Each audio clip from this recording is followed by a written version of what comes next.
Hey everyone, today we'll be reviewing Vivosun's E42 GrowHub controller.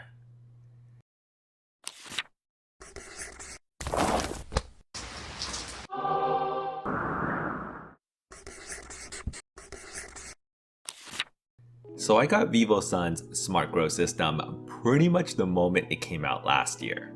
And the GrowHub controller it came with had a lot of promise due to its low price point, but still felt a little lacking in terms of functionality. I actually mentioned this to the head developer at Vivosun when I bumped into him at MJBizCon a few months back, and he showed me a prototype model that they had at the conference, which looks exactly the same as the previous controller, but fixed a lot of the concerns I had. So now that's available for sale, I got one myself to test out. At under $100, this is around the same cost as the Controller 69 series, which is a great start considering that there's basically no other competing controller on the market.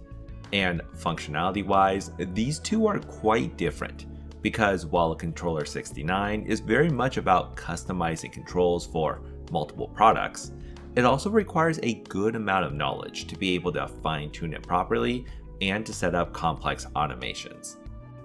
The E42 has a less busy design, opting for a very beginner-friendly interface that focuses on controlling an inline fan and a grow light throughout a plant's life cycle. It comes with an Ethernet port for the AeroLight series of lights and a telephone line port that was able to control most of the third-party lights I threw at it. There's no official list of supported lights available yet, but I was able to get both my Mars Hydro FCE series of lights and Spider Farmer's SF series of lights to work on this controller, which are two of the most popular light series on Amazon. Although some other lights, like the Viper Spectra KS5000, couldn't connect with this.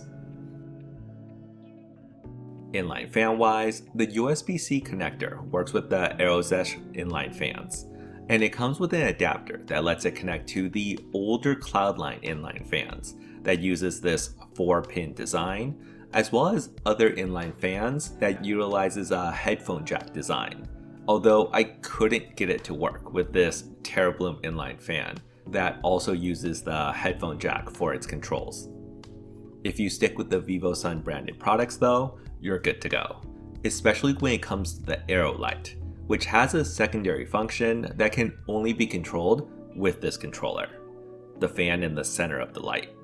It blows air downwards, which might not be worth turning on if your grow space is pretty hot, but I found that in the winter months right now, it does a pretty good job of keeping the grow space a little warmer on a cold day while doubling as a clip fan. And while the physical controller offers basic speed and cycling options, most of the functionality is through the app, where you get access to your advanced controls. It's all very straightforward, with a lighting page to set schedules, a fan page specifically for controlling the AeroLight's fans, and an inline fan page where you can control it via temperature and humidity triggers.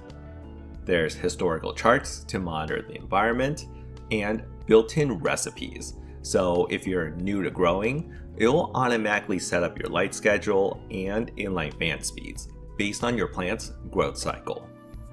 Anything past that though, and the GrowHub controller starts to show its limitations, because as of the release of this video, there's only 3 products that are officially supported by this controller: the AeroWave Clip Fan, the AeroZesh Inline Fan, and the AeroLight Grow Light.